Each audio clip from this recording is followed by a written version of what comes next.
Hi guys, for this video ay tayo ay magluluto. Magluluto tayo ng syempre ng ulam. Syempre yung ulam namin ay mayaman to ha. Pang mayaman to. Kaya magluluto ako ng ramen noodles, and this is a meatloaf and with egg, syempre, di ba? Syempre yung una natin gagawin ay ate itong tatanggalin. Tatanggalin natin to, ha? Wait a minute. Okay.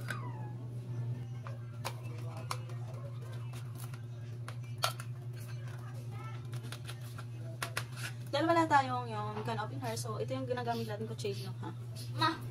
So, ito na nga guys, natanggalan na natin ng takip. Siyempre, kailangan natin siyang ilagay sa para i-cut na natin.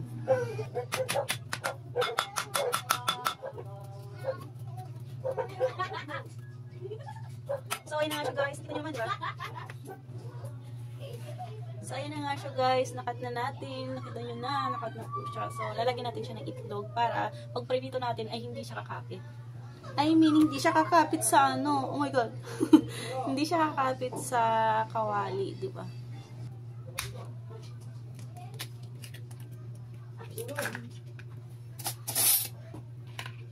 Ayan. Kailangan natin ito muna. Mix. Yan. Tapos, ilagay natin ito isa-isa. So, kailangan siyang ganyan. Isa-isa.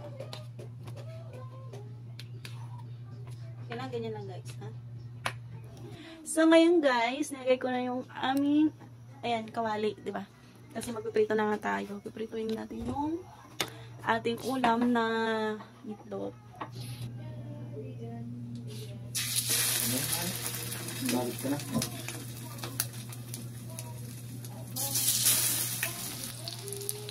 So, ayan na siya guys. Nilagay ko na sa kawali.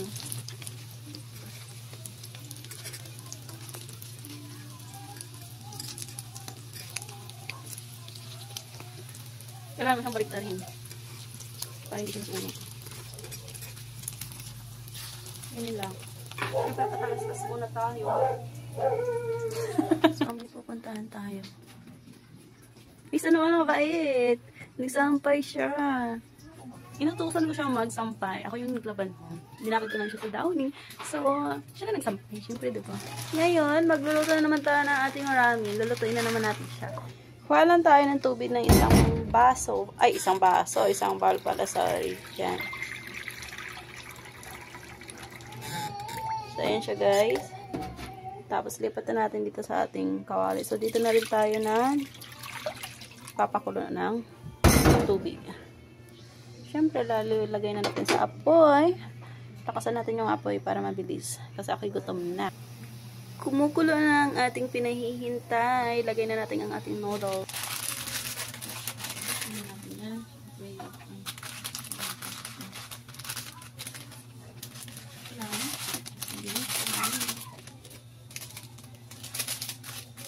Lagay na natin ito. Ay! Sumama yung Sumama yung dapat hindi na isama. Pero tagalin natin yung nahulog. Siyempre, mix muna natin. Mix muna. Wow, mukhang masarap. Mukhang masarap guys, kasing sarap. Siya. Tapos, don't forget the egg. Lagyan natin ng egg yolk. Yan. Para masarap. Diba? Ayun na siya guys. Kumukulo na. Diba? Meron na tayong pang masarap na ulam. Wag ka. Yan. Tapos na ang ating finished product. So, diba? Sarap. Tsaka yan, oh. Kakain na tayo na.